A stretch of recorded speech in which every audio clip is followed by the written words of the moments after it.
आज supreme court में मनीष कश्यप के केस में सुनवाई हुई और उस सुनवाई के दौरान बिहार की सरकार और तमिलनाडु की सरकार को सुप्रीम कोर्ट में बड़ा झटका लगा है। दरअसल सुप्रीम कोर्ट ने तमिलनाडु की सरकार और बिहार की सरकार को नोटिस जारी करते हुए 7 दिन के अंदर जवाब दाखिल करने का आदेश दिया है और साथ ही एक सख्त टिप्पणी करते हुए कहा है सुप्रीम कोर्ट ने कि जब तक हम इसकी अगली सुनवाई नहीं कर लेते हैं तब तक इस मामले में सरकार कोई भी बड़ा कदम नहीं उठाएगी, चाहे वो तमिलनाडु की सरकार हो या फिर बिहार की सरकार हो। यानी जो सुप्रीम कोर्ट में ये मामला कल सुना जाना था वो आज सुना गया और वहां पे सुप्रीम कोर्ट ने सीधे सीधे तौर पे बिहार की सरकार और तमिलनाडु की सरकार से जवाब मांगा है। साथ ही केंद्र की सरकार से भी अपना एक पक्ष रखने के लिए कहा है। यानी कि अब ये जो मनीष कश्यप का मामला था उसमें केवल बिहार और तमिलनाडु की ही सरकार सम्मिलित नहीं रहेगी, अब केंद्र की सरकार यानी मोदी सरकार की तरफ से भी इसमें जवाब दाखिल किया जाएगा। इस मामले की अगली सुनवाई 21 अप्रैल को होगी। हालांकि मनीष कश्यप के वकील के विरोध में जो वकील खड़े थे उनका नाम है कपिल सिब्बल। आप लोग जानते हैं कपिल सिब्बल बड़े नामी वकील हैं, रात को कोर्ट खुलवा देते हैं याकूब मेमन की फांसी रुकवाने के लिए और उनकी पैरवी भी है कोर्ट में। कोर्ट ने वहां पे कपिल सिब्बल से ये पूछ लिया कि आप तो हमेशा पीड़ितों के पक्ष में खड़े रहते हैं, यानी जिनके ऊपर एनएसए लगा रहता है उनकी बात रखने के लिए आते हैं, आज आप उल्टा कैसे खड़े हो गए हैं। तब कपिल सिब्बल ने वहां पे कहा कि हम फेक न्यूज के खिलाफ आए हैं। फिर इस पर जो मनीष कश्यप के जो वकील थे उन्होंने कहा कि हुजूर एक ही केस के लिए अलग अलग जगह पे, एक ही अपराध के लिए अलग अलग जगह पे मामले दर्ज नहीं किए जा सकते हैं, अलग अलग राज्यों में मुकदमे नहीं चलाए जा सकते हैं। लिहाजा इस केस को जो सबसे पहला एफआईआर जो कि बिहार में हुआ था वहां पर ट्रांसफर कर दिया जाए और हमारे जो क्लाइंट हैं यानी कि जो मनीष कश्यप हैं उनको तमिल भाषा भी नहीं आती है, तो वहां पे उनके लिए काफी मुश्किलें जो है वो पैदा हो रही हैं। वो समझ नहीं पाते होंगे कि वहां के अधिकारी क्या कह रहे हैं क्या नहीं कह रहे हैं। तो ये जो आज जो मामला चला है इसमें इसके अलावा जो मनीष कश्यप के वकील ने जो दलील दी कि जैसा कि अर्नब गोस्वामी जो रिपब्लिक टीवी के बड़े पत्रकार हैं उनके साथ हुआ था कि एक ही मामले में अलग अलग राज्यों में केस दर्ज कर लिए गए थे और वहां पे सुप्रीम कोर्ट का आदेश आया कि एक ही मामले को यानी कि एक ही अपराध में अलग अलग राज्यों में केस नहीं चल सकता है। ऐसा मनीष कश्यप के भी साथ किया जाए और मनीष कश्यप के भी केस में इस फैसले को ध्यान में रखते हुए मनीष कश्यप के केस को ट्रांसफर पटना कर दिया जाए, बिहार में कर दिया जाए। हालांकि सुप्रीम कोर्ट ने अभी मनीष कश्यप के मामले में इसके अलावा कोई फर्दर एक्शन नहीं लिया, केवल इतना एक्शन लिया कि उन्होंने बिहार की सरकार और तमिलनाडु की सरकार को यह आदेश दिया है कि जब तक हम इसकी अगली सुनवाई नहीं कर लेते हैं तब तक आप इस पे कोई बड़ा कदम नहीं उठाएंगे, इस केस में कोई बड़ा कदम नहीं उठाएंगे। यानी कि मनीष कश्यप के ऊपर अब कोई और नया केस रजिस्टर नहीं करेंगे या फिर और कोई कुछ नहीं करेंगे। जहां तक एनएसए जो कि राष्ट्रीय सुरक्षा अधिनियम उनके ऊपर लगाया गया है उसके खिलाफ भी मनीष कश्यप के वकील ने ये गुहार लगाई कि हुजूर ये एक पत्रकार के मामले में ये गलत है और इनका अपराध इतना बड़ा नहीं है कि इनके ऊपर एनएसए लगाया जाए, इन्हें बेल दिया जाए, जिसको सुप्रीम कोर्ट ने 21 अप्रैल यानी जो अगली सुनवाई का दिन फिक्स किया है उस दिन तक के लिए टालते हुए कहा है कि मतलब आज से 7 दिन के अंदर में बिहार सरकार और तमिलनाडु की सरकार को अपना पक्ष रखना है सुप्रीम कोर्ट में। केंद्र की सरकार को भी अपना एक पक्ष रखना है कि आखिर इस मामले में उनका क्या मानना है। जो एनएसए लगा है, फेक न्यूज का भी मामला है जो कि सूचना प्रसारण मंत्रालय के तहत भी जो आजकल फेक न्यूज को लेके चल रहा है उस पे भी कुछ ना कुछ जवाब केंद्र सरकार के भी तरफ से लिया जाएगा।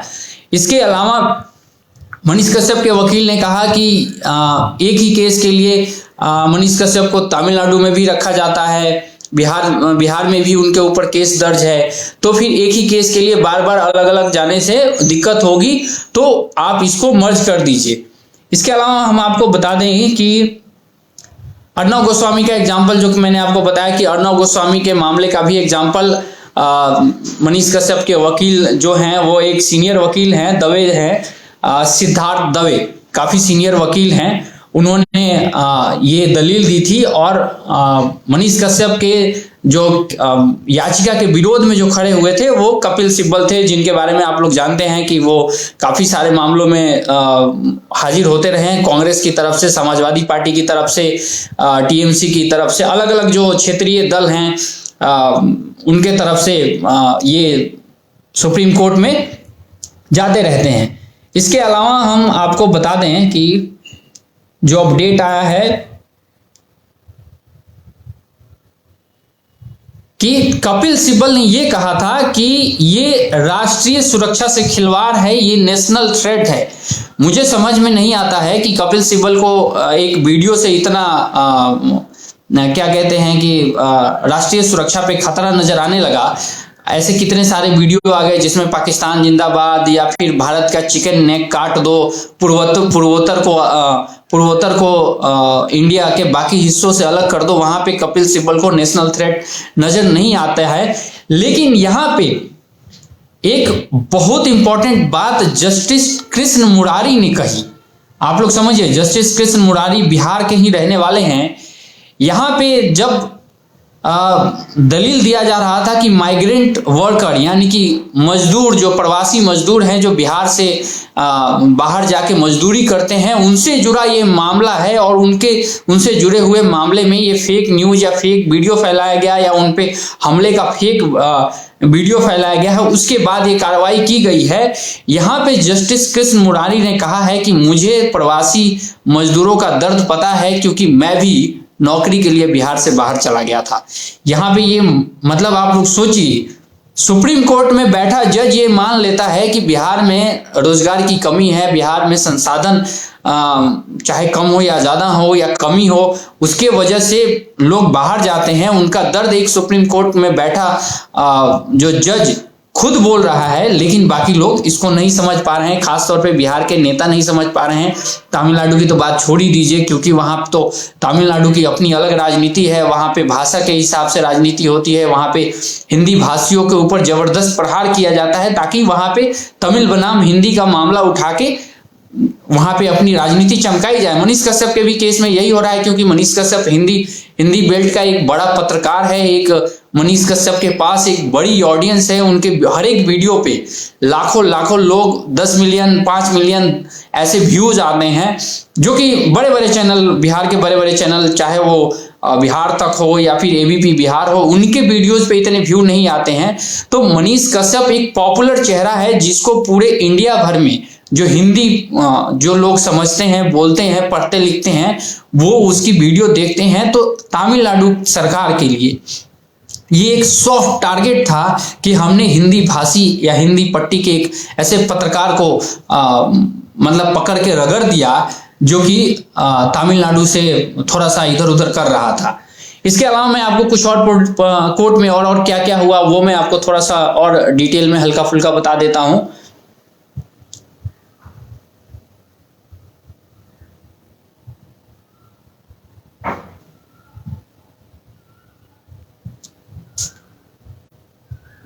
माफ कीजिएगा, मैंने जो बताया था कृष्ण मुरारी नहीं, वो जस्टिस संजय ने बोला था। जस्टिस संजय ने बोला था कि मैं बिहार से माइग्रेट हुआ नौकरी के लिए, और उस पे जो दूसरे जज थे जस्टिस कृष्ण मुरारी, उन्होंने स्टेटमेंट ये दिया कि ये जो जस्टिस संजय का ये स्टेटमेंट है, ये अपने आप में काफी कुछ बयान करता है कि माइग्रेंट लेबर का मुद्दा कितना बड़ा है। इसके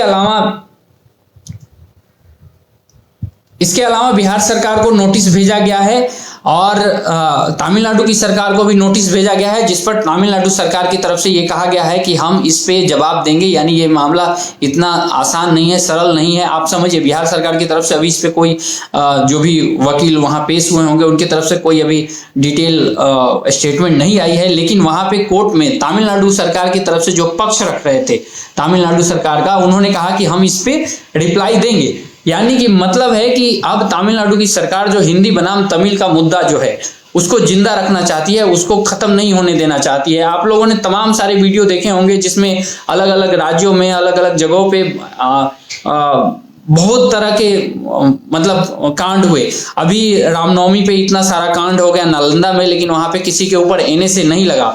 आप लोग समझिए इस बात को, रामनवमी में इतना बड़ा कांड हो गया, नालंदा में हो गया, आपको गुजरात में हो गया, इसके अलावा और भी जगहों पे मतलब कि रामनवमी के जो शोभा यात्रा होती है, जुलूस होता है, वहां पे हुआ। लेकिन कहीं भी वहां पे लोगों की मतलब जान भी गई और घायल भी हुए लोगों का संपत्तियों का नुकसान हुआ, आगजनी हुई, पथराव हुआ, वहां पे किसी के ऊपर एनएसए नहीं लगा। बिहार की सरकार ने नहीं लगाया, गुजरात की सरकार ने नहीं लगाया, या फिर किसी अन्य राज्य की सरकार ने नहीं लगाया।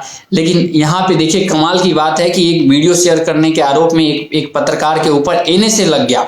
एनएसए, आप समझिए, ये केवल मुद्दा मनीष कश्यप का ही नहीं है। ये मुद्दा जैसे बिहार में जातीय जनगणना को लेके एक राजनीतिक माहौल तैयार किया जा रहा था काफी समय से कि बिहार में जातीय जनगणना होगी, उसके बाद जो राजद या फिर जो बहुजन की राजनीति करने वाले पार्टी हैं, चाहे वो जदयू हो गई, कांग्रेस हो गई, राजद हो गई, बिहार में खास तौर पे इनको फायदा होगा। वैसे ही मनीष कश्यप एक राजनीतिक मुद्दा बन गया है तमिलनाडु में और तमिलनाडु की सरकार के लिए, जिसको किसी भी हालत में स्टालिन की सरकार अपने हाथ से नहीं जाने देना चाहती है। ये है मामला। इसके अलावा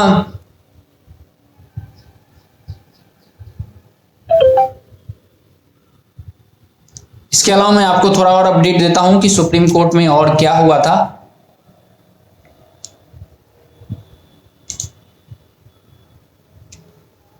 इन सब के बीच में आप सबको पता है कि मनीष कश्यप को लेके काफी सारे लोग समर्थन में उतरे हुए हैं, बड़े बड़े पत्रकार उतरे हुए हैं। काफी सारे लोगों ने लिखा कि एनएसए लगाना गलत है। अन्य सारी धाराएं थी वो काफी थी, लेकिन सभी राज्य की पुलिस को ये पता था कि जो धाराएं थी, आईटी एक्ट की धारा जो होती है उसमें बहुत आसानी से जमानत मिल जाती है। इतना कुछ बड़ा मामला नहीं होता है कि बहुत दिन तक आप उसको जेल में रख सकते हैं। लेकिन जो तमिलनाडु की सरकार चाहती थी कि मनीष कश्यप को ज्यादा से ज्यादा दिन तक जेल में रखा जाए, उसके लिए ये एनएसए एक्ट लगाया गया। अब तमिलनाडु की सरकार को भी नोटिस जारी किया गया है और 21 अप्रैल को दोबारा इस मामले में सुनवाई होगी। 21 अप्रैल को दोबारा इस मामले में सुनवाई होगी और तमिलनाडु में और बिहार में दोनों जगह मामले जो दर्ज हुए हैं उन दोनों को एक जगह मर्ज करके पटना में चलाए जाने की मांग की गई है। और हो सकता है कि 21 अप्रैल को सुप्रीम कोर्ट इसके पक्ष में ही फैसला दे, क्योंकि अब ये बहुत सारे जजमेंट में आ चुका है कि अगर किसी ने एक गलती की है, अपराध किया है, मान लीजिए कि एक व्यक्ति की किसी ने थप्पड़ मार दिया, छोटा क्राइम ही मान लेते हैं, तो उसके लिए 10 जगह पे केस नहीं चलाया जा सकता है। उसके लिए एक ही जगह पे केस चलेगा, वो जहां पे सबसे पहला एफआईआर रजिस्टर हुआ था, यानी कि वो बिहार में हुआ था। और उम्मीद है कि 21 तारीख को शायद सुप्रीम कोर्ट से मनीष कश्यप पर से एनएसए हट जाए और सुप्रीम कोर्ट इसका आदेश भी दे दे। तो हम लोग अपडेट देंगे इस पे, आप लोग बने रहिएगा द बिहार मीडिया के साथ। और इस मनीष कश्यप वाले जो मामले पे हमारी पैनी नजर बनी हुई है कि मामले में और क्या क्या डेवलपमेंट हो रहा है, आप लोग तक हम इसकी जानकारी पहुंचाते रहेंगे। तो बने रहिएगा द बिहार मीडिया के साथ। जय बिहार।